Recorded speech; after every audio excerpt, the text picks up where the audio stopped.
Face a face é o que a gente está sendo ministrado e dirigido por Deus para falar nesse tempo.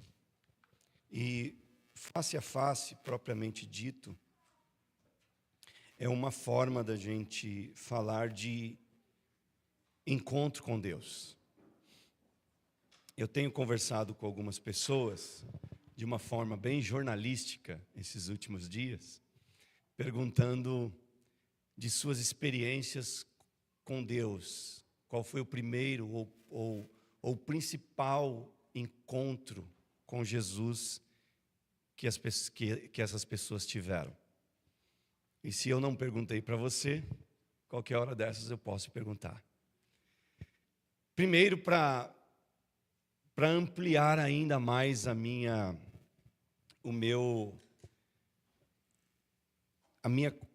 concepção de como Deus faz coisas distintas com cada um de nós. Como Deus prepara encontros de forma distinta. E segundo, porque para entender um pouco da igreja que somos. O que é que falta na vida de cada um de nós no aspecto encontro com Deus. Tudo muda quando a gente se encontra com Jesus. A gente pode frequentar uma igreja por muitos anos sem ter um encontro real com Jesus. A gente pode ser batizado nas águas, a gente pode ter uma profissão de fé, a gente pode até exercer uma função de liderança sem um encontro real com Jesus. Importante falar que um encontro com Jesus, ele pode envolver sentimentos, mas ele é muito mais do que sentir a presença de Jesus. Ele é um trabalhar de Deus no nosso entendimento, na nossa mente, na nossa forma de ver a vida, na nossa forma de ver nós mesmos, na forma da gente enxergar Deus. Quando Deus se encontrou com Isaías capítulo 6, Isaías viu o Senhor, mas quando ele viu o Senhor, ele também viu o seu estado. Ao passo que ele vê Deus, um ser magnífico que ele nunca tinha visto, algo parecido. Cheio de anjos em volta, serafins, que voavam, que tinham asas. Os serafins tinham 6 asas, diz Isaías, com 2 eles cobriam o rosto, com 2 eles cobriam os pés e com 2 eles voavam. E eles estavam em volta do trono de Deus, cantando uma canção que dizia: Santo, Santo, Santo é o Senhor dos exércitos. Essa visão de Isaías de Deus, esse encontro de Isaías fez com que ele olhasse para si também. E ele disse: eu caí aos seus pés e eu disse: ai de mim que vou perecendo. Ele conseguiu se ver.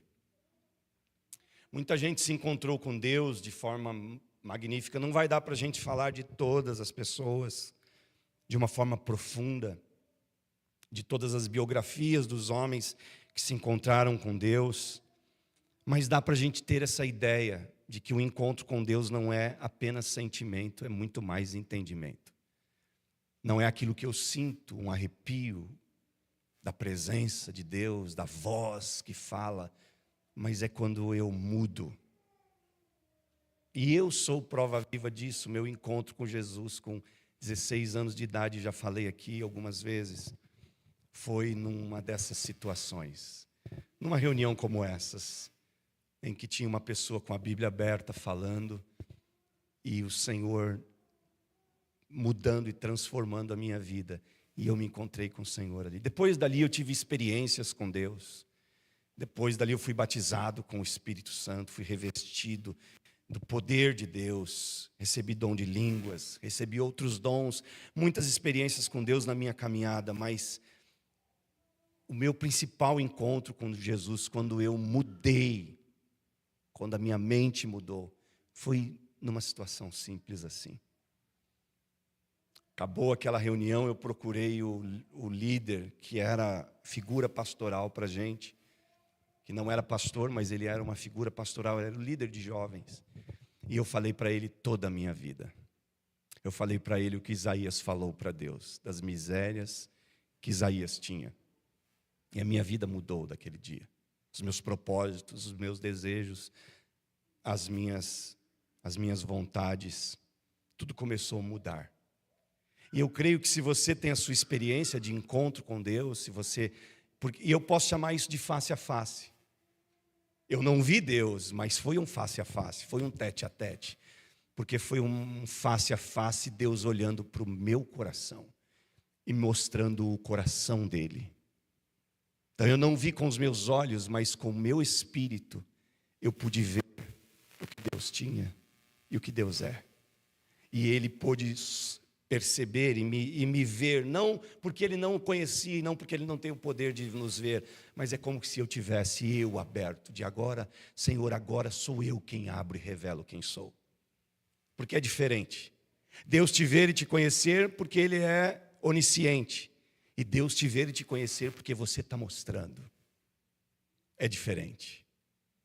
Quando você mostra, você só mostra porque você tem convicção de que se encontrou.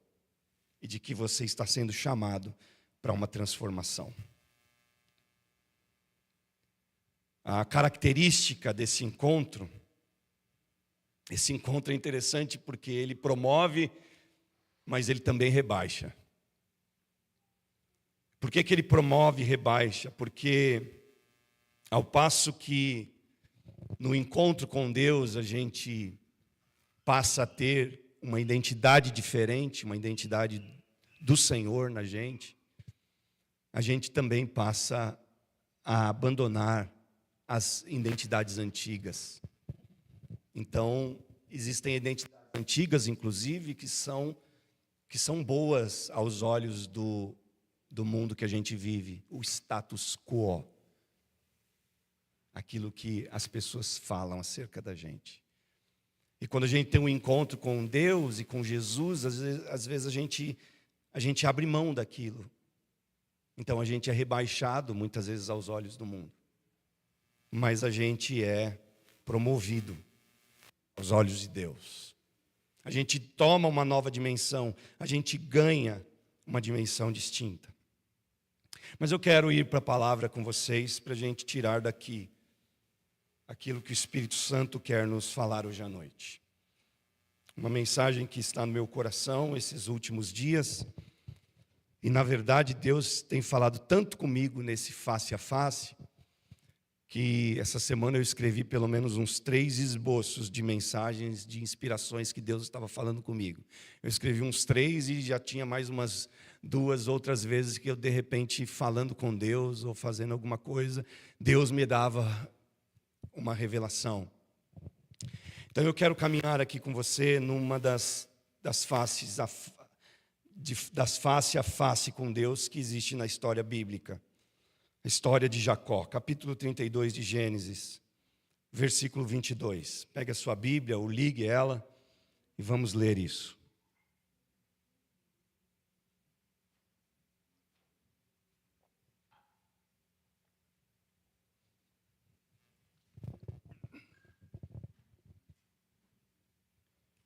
Gênesis capítulo 22, capítulo 32, versículo 22.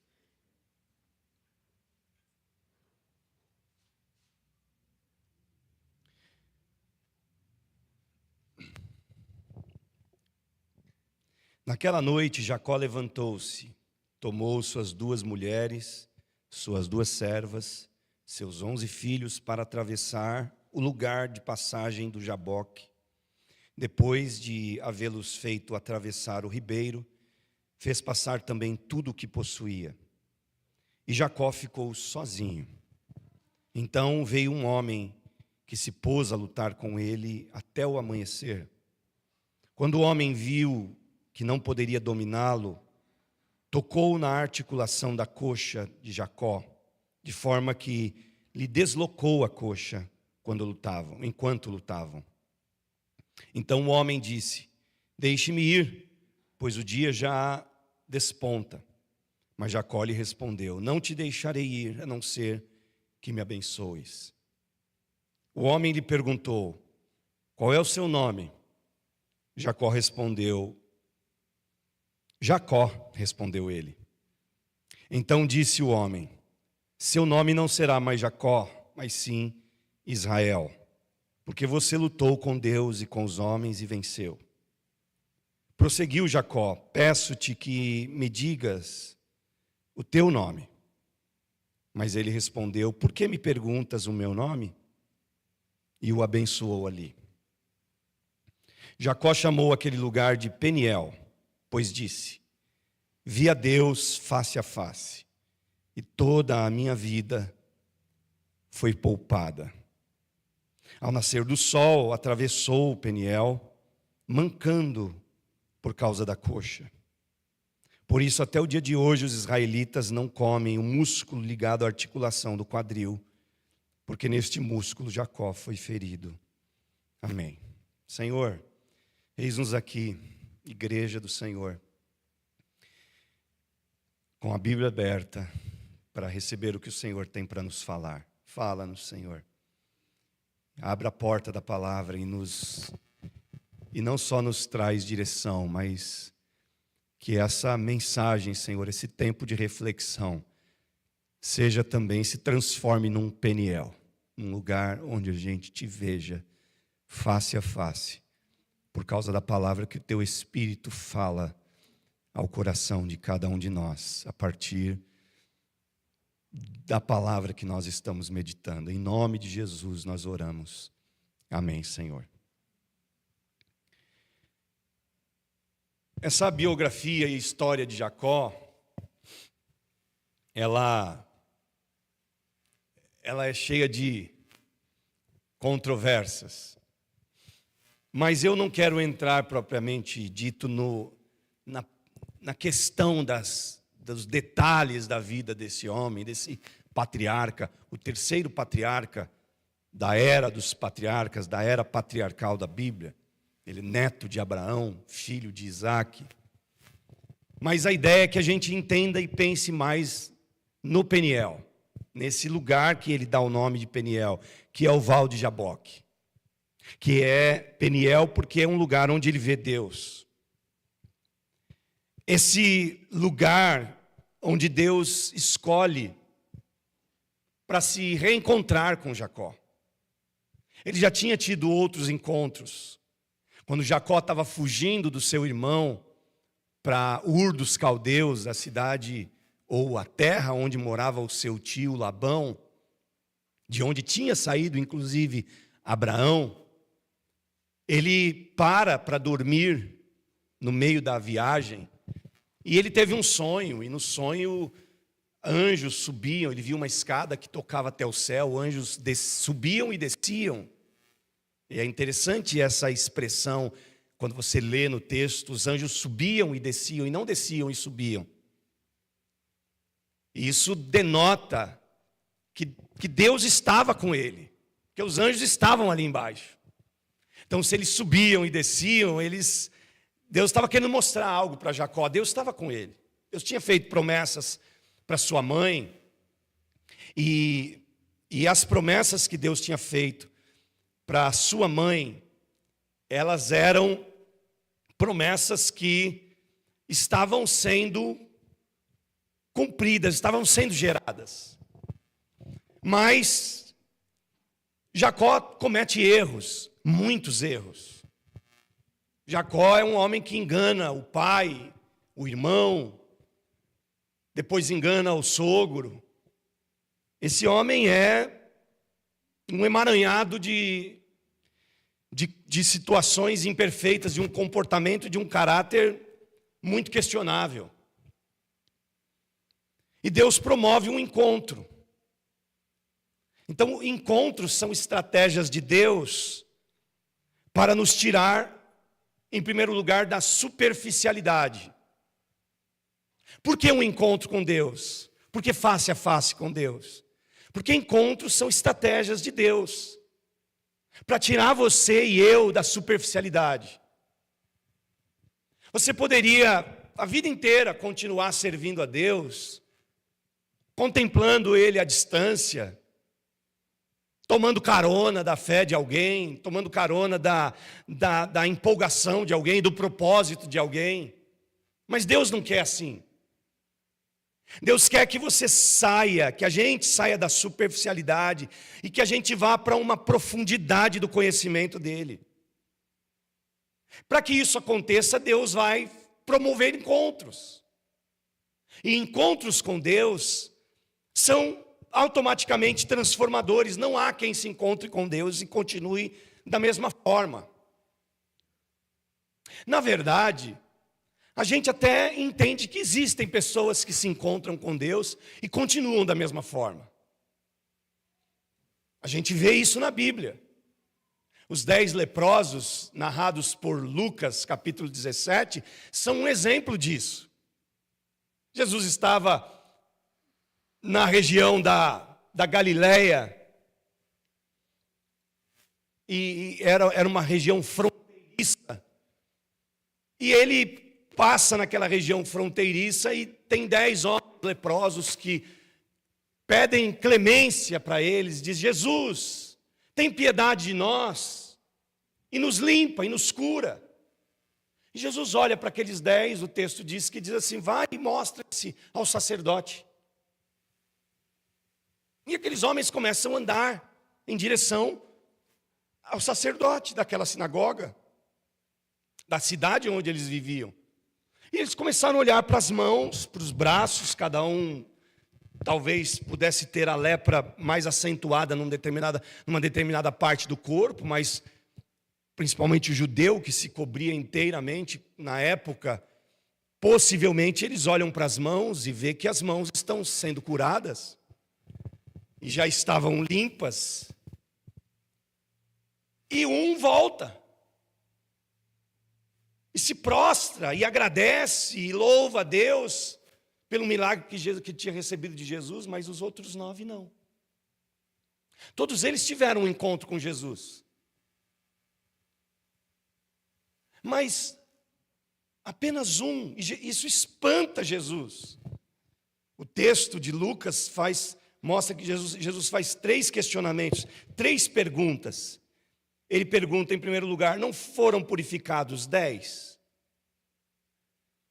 A segunda pergunta: onde estão os outros 9? E a terceira pergunta, de Lucas 17, 17 e 18, a terceira pergunta é: não se achou nenhum que voltasse e desse louvor a Deus, a não ser este estrangeiro?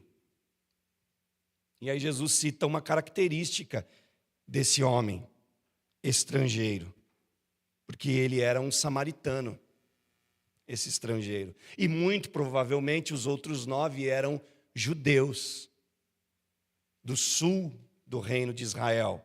E os do sul se sentiam privilegiados, se sentiam mais próximos de Deus.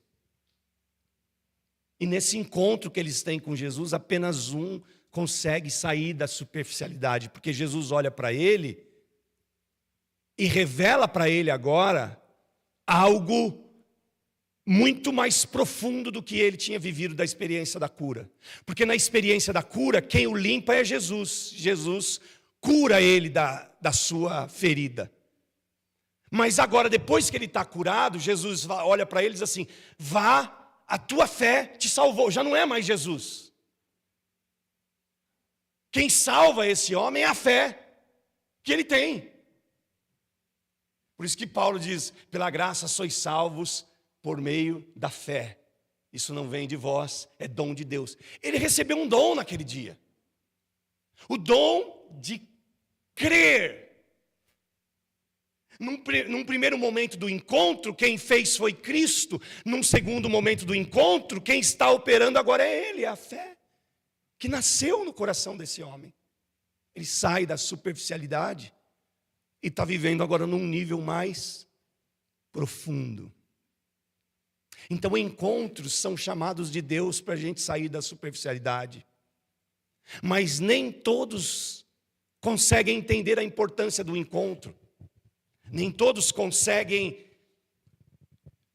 aproveitar esse encontro, absorver todas as bênçãos que são e que é esses encontros com Deus. E aí às vezes a gente para no primeiro estágio. Tem muita gente que teve um encontro com Deus por meio de um milagre e ficou por aí. E nunca mais continuou desenvolvendo outras experiências com Deus. Deus faz milagre? Faz, até hoje. Mas os milagres de Deus, que Deus opera, não são a maior experiência que Deus vai fazer você viver. Você pode viver um milagre extraordinário, mas não tem nada a ver do que você ter um encontro com Deus a ponto de você saber que agora Deus está guiando você em tudo.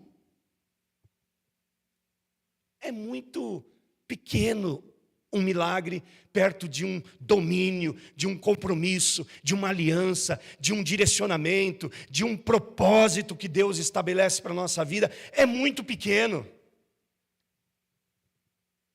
E aí eu fico me perguntando, enquanto eu estou lendo esse texto e o Espírito Santo falando comigo, eu fico me perguntando, o que é ter Deus face a face hoje, nos nossos dias? Nesse mundo tecnológico, nesse mundo onde a gente está assistindo uma guerra ao vivo e a cores, cheio de imagens, aterrorizadoras inclusive, difícil de ver e de assistir, mas é o mundo de hoje. Tudo está exposto, tudo está... O que é ver Deus face a face hoje? Nos nossos dias. E duas coisas o Espírito Santo me traz ao coração. A primeira coisa é que ver Deus nos nossos dias é uma profunda ação do próprio Deus de nos fazer nos esvaziar. Porque é isso que acontece com Jacó. Então, você diz assim, como é que eu sei que eu tive um encontro com Deus, pastor? Como é que eu sei que eu vi Deus face a face? Um dos sinais, quando a gente olha para a Bíblia, de que você viu Deus face a face, é quando você é tomado e possuído por uma profunda ação de Deus de esvaziar você mesmo. Por uma profunda compreensão de quem você é e de quão vaidoso é isso que você é. Esse é o significado de vaidade. Vaidade, o termo, a palavra, a etimologia da palavra vaidade é coisa que não tem subsistência. Por isso que Salomão diz que tudo é vaidade, porque nada tem subsistência. A gente está vivo hoje e não sabe o que acontece amanhã. Vaidade. Então a gente aprendeu com os antigos que vaidoso era o rapaz ou a moça que gostava de se emperequetar, de se vestir melhor, de se pentear, de ficar se olhando no espelho. Não, isso não é vaidade. E ainda que seja também, porque se tudo é vaidade, também é vaidade. Mas a gente parou aí. E vaidade é tudo aquilo que não tem duração, tudo aquilo que acaba. E é por isso que Deus está trabalhando no encontro conosco para nos esvaziar. Porque a gente vai sendo preenchido nessa vida desde a infância com coisas que não têm subsistência. A gente vai se enchendo de anseios, de sonhos, de projetos que vai ficar tudo aí. E a gente começa a lutar por coisas que a gente não vai levar quando deixar a vida. E a vida está curta. E está cada vez mais. Os dias estão passando. Daqui 2 anos e meio aproximadamente, eu vou chegar nos 50. Na metade da vida, para quem quer viver 100. Hein? Não sei quantos anos você quer viver, mas eu estou chegando na metade. A vida está cada vez mais curta, a vida está cada vez mais breve. E às vezes a gente vai fazendo isso, a gente vai se desgastando e gastando tudo que a gente tem, tudo que a gente é, por algo que não vai levar a nada. E que a gente só percebe o quanto se perdeu em busca dos outros propósitos quando a gente contempla Deus. Porque Jacó passou a vida inteira querendo ser abençoado, ele passou a vida inteira querendo ser uma bênção. A sua mãe, Rebeca, contou para ele que ele lutava com o irmão no ventre dela, que ele saiu agarrado no calcanhar do irmão, que ele era um cara guerreiro, que Deus tinha dito que ele seria maior, que o menor serviria o maior. Então ele toma essa ambição, esse desejo, e sai lutando o resto da vida para ser esse cara, para ser esse número 1, para ser esse cara extraordinário, esse cara incrível, para ser esse cara abençoado. E ele só perde tempo. Ele só perde enquanto busca propósitos vaidosos. Ele perde tempo porque só na casa de Labão ele fica 20 anos trabalhando por 2 esposas que ele sai de lá e ainda mais 6 de lambuja. Ele perde forças, ele perde saúde, ele perde pessoas insubstituíveis da sua vida. Ele não vê o pai, ele passa sem estar com o pai. Ele perde a confiança e a admiração do irmão, o seu companheiro de vida. Pessoas insubstituíveis, por causa da vaidade dessa vida. Ele perde propósitos espirituais. Quando ele estava indo para Ur, vocês lembram que eu disse? Que ele passa num lugar e Deus se manifesta. Quando ele acorda de manhã, ele pega a pedra que ele estava usando como travesseiro, joga óleo na pedra e diz: esse lugar aqui é a casa de Deus. E ungiu aquele lugar, aquela pedra, dizendo: esse lugar não é outro, senão Betel, casa de Deus. Ele ungiu aquele lugar. Ele nunca mais voltou em Betel. Sabe por quê? Porque ele está perdido pelas coisas da vida. E os propósitos espirituais ficaram de lado. Tudo é prioridade, menos o que realmente importa. Menos propósitos espirituais. Betel não era mais uma prioridade na vida do Jacó. E ele só volta a Betel depois do capítulo 32, lá no capítulo 35 de Gênesis. A gente leu 32. Lá no capítulo 35 ele vai voltar a Betel. Só depois de estar face a face com Deus é que ele volta para Betel. É que ele entende que Betel é o lugar, e aí a Bíblia narra ele mais 2 vezes em Betel. Ele entende que o lugar dos propósitos espirituais e o lugar onde Deus dava sentido para a caminhada dele era ali, era em Betel, era na casa de Deus. Esse homem está inteiramente perdido. Porque ele quer bênção, ele quer a todo custo se dar bem. O seu nome significa suplantador. Jacó significa suplantador. E aí quando ele se encontra com esse ser, que é uma teofania, é um tipo de manifestação de Deus. Então quando ele se encontra com esse ser, ele começa a lutar com esse ser, porque ele quer ser abençoado. Esse homem é um obstinado, ele quer a todo custo ser abençoado, e a luta vai, e ele é forte, e Jacó é persistente. E aí sabe que o ser pergunta para ele, o Senhor pergunta para ele: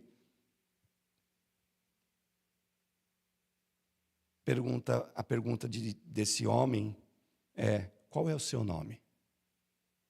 Quando ele pergunta o nome de Jacó, Jacó, para falar o nome, tinha que falar a identidade. Porque a sua identidade era de alguém que era suplantador. Então o ser não pergunta o nome porque não sabe o nome. Pergunta o nome porque Jacó agora vai precisar se revelar, vai precisar abrir o coração. Sabe o que eu disse? Que é quando a gente, não é porque Deus nos vê, porque Deus nos conhece na sua onisciência, mas é Deus nos vendo porque a gente está se mostrando, porque a gente está se revelando. Então agora o ser pergunta: qual é o seu nome? E ele agora fala: o meu nome é Jacó. Ou seja, eu sou esse cara que engana a tudo e a todos por uma coisa: eu quero bênção. E o ser olha para ele e não explica. E não traz uma palavra que pudesse indicar bênção. O Deus que olha para Jacó, que está lutando com ele, não olha para ele e diz assim: então de hoje em diante, seja você abençoado, Jacó. Não. O ser olha para ele e diz assim: você agora não vai se chamar mais Jacó, agora você vai chamar-se Israel. E a palavra Israel quer dizer o quê? Deus prevalece. Então Deus estava dizendo assim: a bênção para a tua vida não é tudo que você vai fazer nessa vida para dar certo, mas a bênção para a tua vida é quando Deus prevalece. Porque tudo que você faz para você dar certo é você prevalecendo, mas tudo o que Deus prevalece na tua vida, aí é a bênção. Então perceba que às vezes a gente fica correndo atrás de bênção. Deus, eu quero a bênção, Deus, eu quero a bênção, Deus, eu quero a bênção. E enquanto a gente está pedindo bênção, a gente está fazendo o nosso jeito. A gente está dando o nosso jeitinho, a gente está na correria. E aí Deus está dizendo assim: a bênção para a tua vida é eu prevalecer e não você. Porque essa foi a bênção que Jacó recebeu nesse dia do encontro com Deus. Ele não recebeu uma chave de ouro, ele não recebeu uma palavra, não. Ele recebeu uma transformação de identidade. Quando a nossa identidade é mudada e é transformada, aí está a bênção de Deus. Porque agora vai ser: Jacó, não serão mais os teus planos, serão os meus. Não será mais o seu jeito, será o meu. Não serão mais os teus caminhos, serão os meus caminhos. Não será mais a tua vontade, mas será a minha vontade. Não vai ser mais do jeito que você entende a vida, vai ser do jeito que eu te criei para viver a vida. Ver Deus face a face é a gente se esvaziar de nós. É a nossa identidade mudar. É Deus trocar a tua identidade humana, do querer prevalecer, do suplantar, para poder dar certo, para poder fazer acontecer, e a gente ser revestido da identidade de Deus. A identidade de Deus começa quando Deus começa a prevalecer. Quando a gente começa, difíceis para a gente viver e fazer. Uma das coisas mais difíceis é a gente abrir mão do nosso eu, pelo senhorio de Deus. É uma das coisas mais difíceis. Eu não sei se vocês gostam de Olimpíadas. A gente acabou de passar pelas Olimpíadas de inverno. E você olha aqueles atletas de alta performance e você fala: cara, que sensacional. É incrível ver, né? A coisa mais difícil da vida não é ser um atleta como esses caras. Não é fazer mirabolâncias em cima de uma prancha de surf, de uma prancha de snowboard. Não é fazer mirabolâncias num campo de futebol, que nem o Neymar. A coisa mais difícil da vida é a gente se esvaziar para que o senhorio de Deus seja cumprido. E o face a face de Deus conosco passa por isso. Passa por um esvaziamento urgente do nosso eu para um domínio integral do senhorio de Deus. Foi assim na vida do Isaías, foi assim na vida do Saulo de Tarso.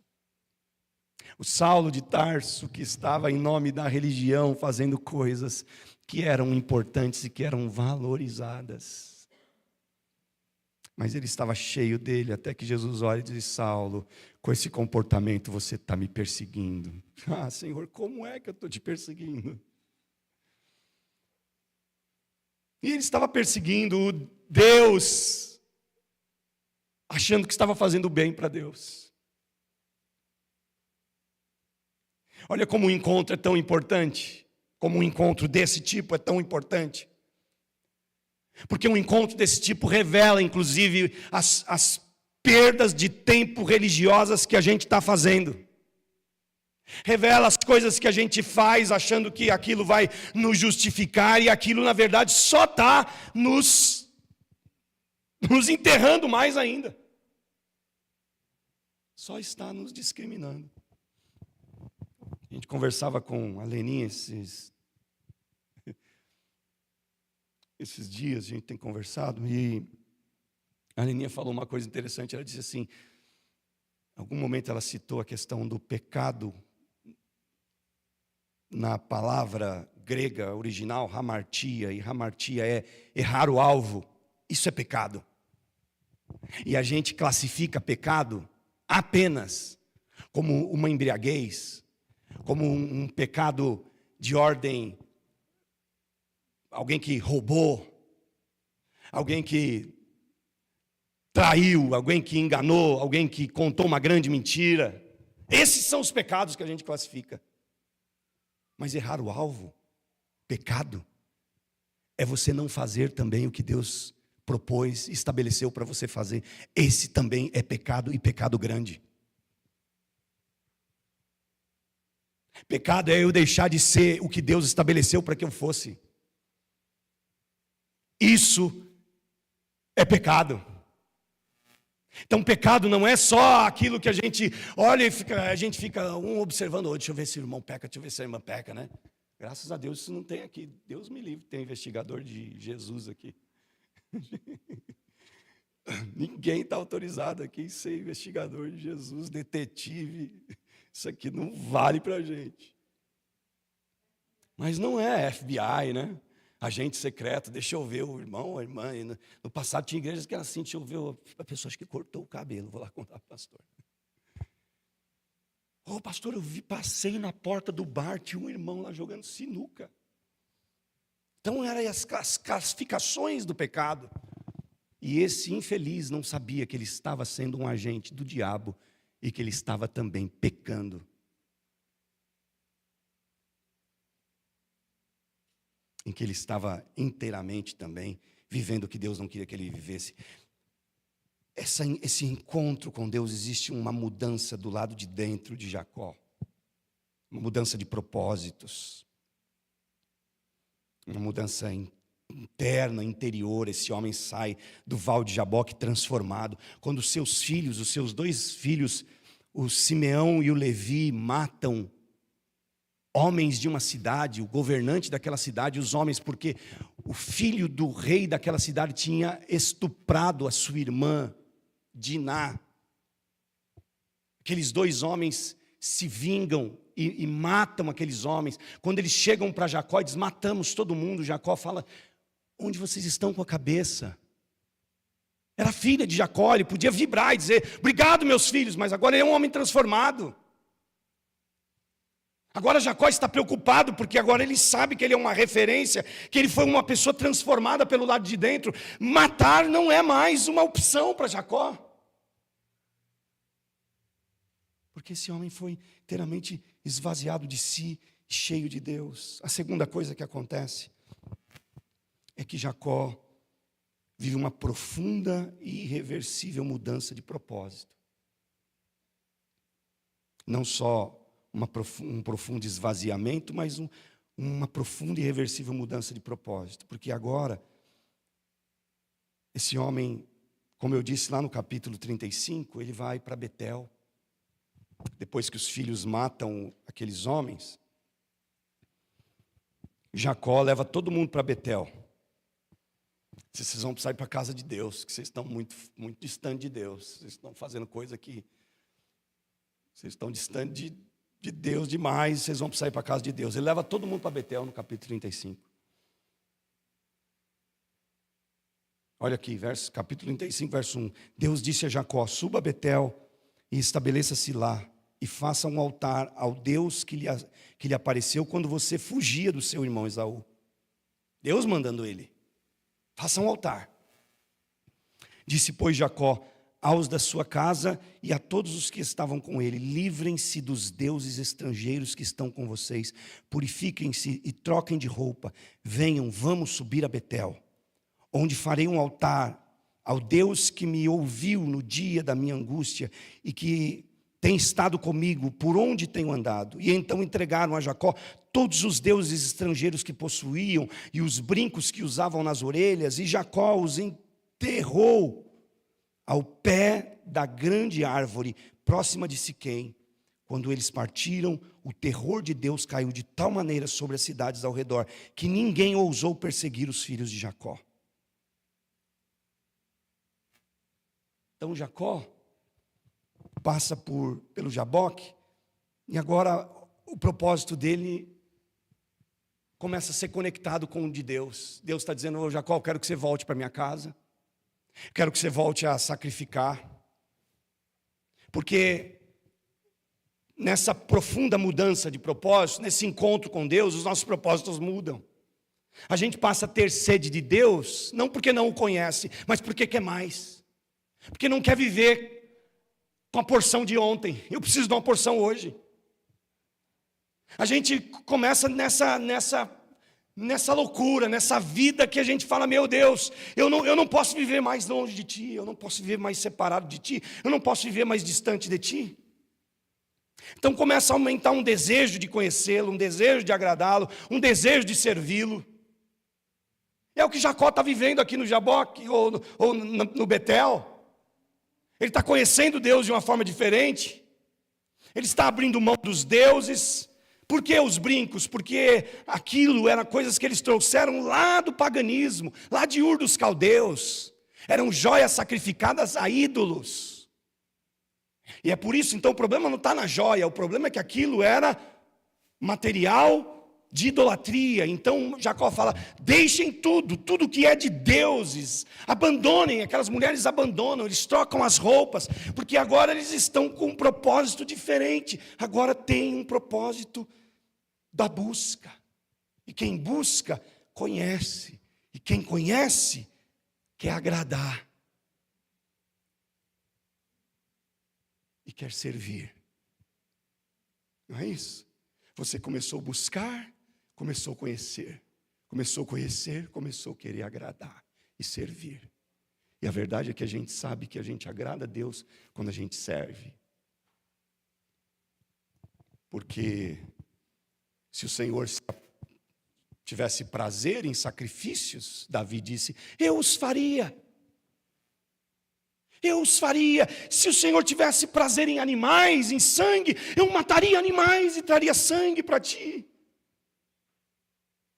Mas o teu prazer, Deus, é quando a gente serve, é quando a gente rasga o coração, é quando a gente se quebranta, é quando a gente se entrega. Então agora a primeira mudança de Jacó, que é para dentro, está acontecendo uma segunda mudança que é para fora. Agora as pessoas estão vendo ele abrir mão de deuses, de práticas, de um distanciamento das coisas de Deus, e vendo Jacó, agora está sendo visto em Betel de novo. As pessoas estão olhando assim: parece que Jacó mudou, agora Jacó está em Betel.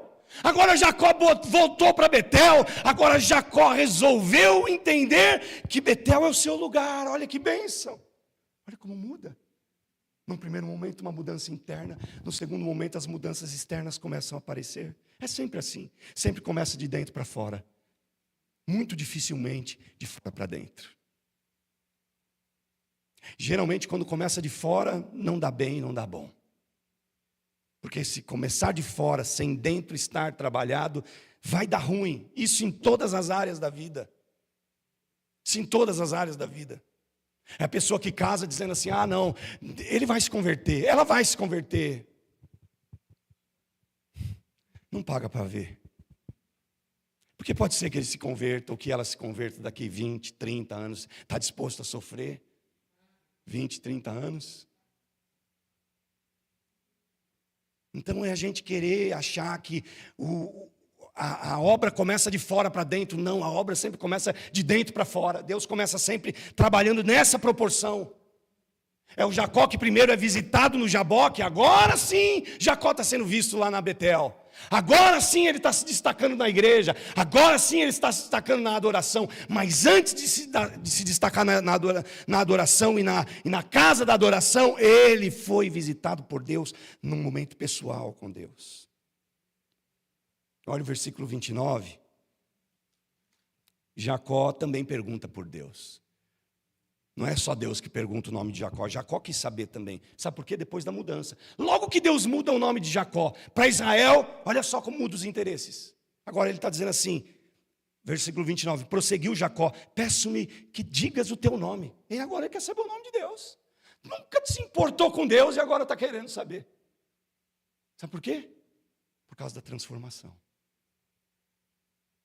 Então é maravilhoso quando acontece a face, porque o face a face muda tudo. O face a face transforma tudo. O face a face te dá a graça de que Deus está cuidando e vai cuidar de todos os detalhes da tua vida. Ele queria ser abençoado, mas Deus queria transformá-lo. Eu não sei as experiências que você carrega na vida e o que te traz aqui hoje. Deus pode te abençoar, mas não tem maior bênção. Deus pode fazer um milagre na tua vida hoje, por esses dias, essa semana, esse mês. Deus pode fazer um milagre, mas não tem bênção maior que Deus esteja tentando fazer, que não seja a transformação das nossas vidas, do nosso interior, do nosso ser, de tudo que está dentro de nós. Ele está aqui, a face de Deus. O Peniel é o lugar onde Deus se manifesta e muda tudo. No encontro de Saulo com Cristo, no caminho de Damasco, Saulo ficou 3 dias sem enxergar. Era Deus querendo mostrar para a gente que ele estava fechando a visão física de Saulo para aguçar uma espiritual. É que Deus estava cansado de ver Saulo olhando a vida só com os olhos físicos. E agora ele estava chamando Saulo a enxergar de forma espiritual. 3 dias esse homem passa cego. Às vezes os nossos olhos físicos estão muito atinados, a gente está preocupado muito com o que a gente está vendo física e materialmente, e a gente está se esquecendo de abrir os olhos espirituais e recorrer aos olhos espirituais. Que seja esse um tempo em que a gente feche os olhos físicos e diga: Deus, abra os meus olhos espirituais. Abra todas as minhas visões espirituais, porque eu quero contemplar o Senhor, eu quero ver o Senhor, eu quero entender o Senhor.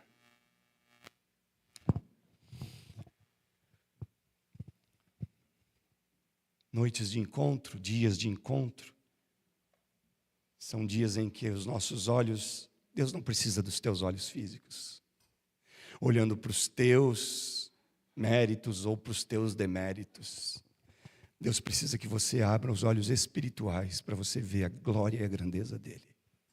Os nossos olhos físicos às vezes nos atrapalham, porque os nossos olhos físicos mostram o que está fora do lugar. Os nossos olhos físicos mostram aquilo que a gente não pode mudar. Os nossos olhos espirituais nos fazem enxergar o que Deus pode fazer. Os nossos olhos espirituais mostram o que Deus, o poder de Deus e não a nossa imperfeição. Então, a face com Deus é um tempo de abrir de vistas, abrir de visão. Face a face com Deus é um tempo de transformação de propósitos, como foi de Moisés. Porque o segundo homem na Bíblia porque Jacó diz assim, o texto diz assim: Jacó, verso 30, Jacó chamou aquele lugar de Peniel, pois disse: vi a Deus face a face, e a minha vida foi poupada. Isso aqui é um relato de Jacó. E realmente ele lutou com esse homem, ele lutou com Deus. Mas melhor do que o relato de Jacó, é o relato do que está escrito em Números, capítulo 12, se não me engano. O que está escrito em Números capítulo 12 é Deus dizendo para Arão e para